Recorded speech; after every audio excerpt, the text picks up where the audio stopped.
रणरागिणी न्यूजमध्ये आपले स्वागत। नाशिकच्या त्र्यंबकेश्वर तालुक्यातील टाके देवगाव जवळील भरड्याची वाडी या गावातून समोर आलेली ही घटना संपूर्ण जिल्ह्याला हादरवणारी आहे। बच्चूबाई हंडोगे या 45 वर्षीय महिलेनेच आपल्या पोटच्या तब्बल 6 मुलांना आर्थिक परिस्थितीच्या कारणावरून विकल्याचा गंभीर आरोप आहे।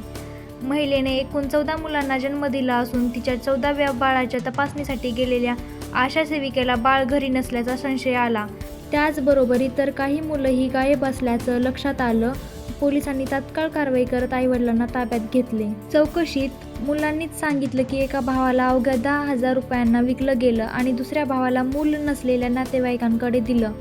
जिल्हा प्रशासनाने हरवलेल्या सर्व मुलांच्या शोधासाठी 3 विशेष पथके नियुक्त केली असून तपास जलद गतीने सुरू आहे।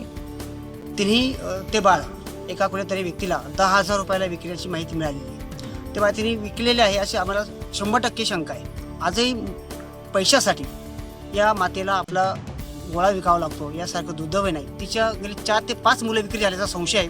माझी पोलीस डिपार्टमेंटला विनंती आहे आणि बालविकास विभागाकडे माझी मागणी अशी आहे की या सर्व मुलांचा तपास पोलिसांनी आणि बालविकास विभागाने करावा। त्याची साधारणतः 14वी डिलिव्हरी झाली ग्रामीण रुग्णालयामध्ये। त्यानंतर त्याला डिस्चार्ज देण्यात आला। बच्चूचं वजन तेव्हा 2,800 होतं। त्यानंतर घरी जाऊन त्याच्यामध्ये वजन घेतलं असता 3,800 वजन त्याच्यामध्ये होतं। आज आमच्या आशा कर्मचारी त्या गावात गेल्या, बरड्याची वाडी टाके देवगाव त्र्यंबकेश्वर येथे। त्यांना त्या ठिकाणी मातेने सांगितलं की बच्चू आता आमच्याकडे नाही आहे। अशाच ताज्या बातम्या पाहण्यासाठी आमचे YouTube channel Ranragini news like, share, subscribe करा। धन्यवाद।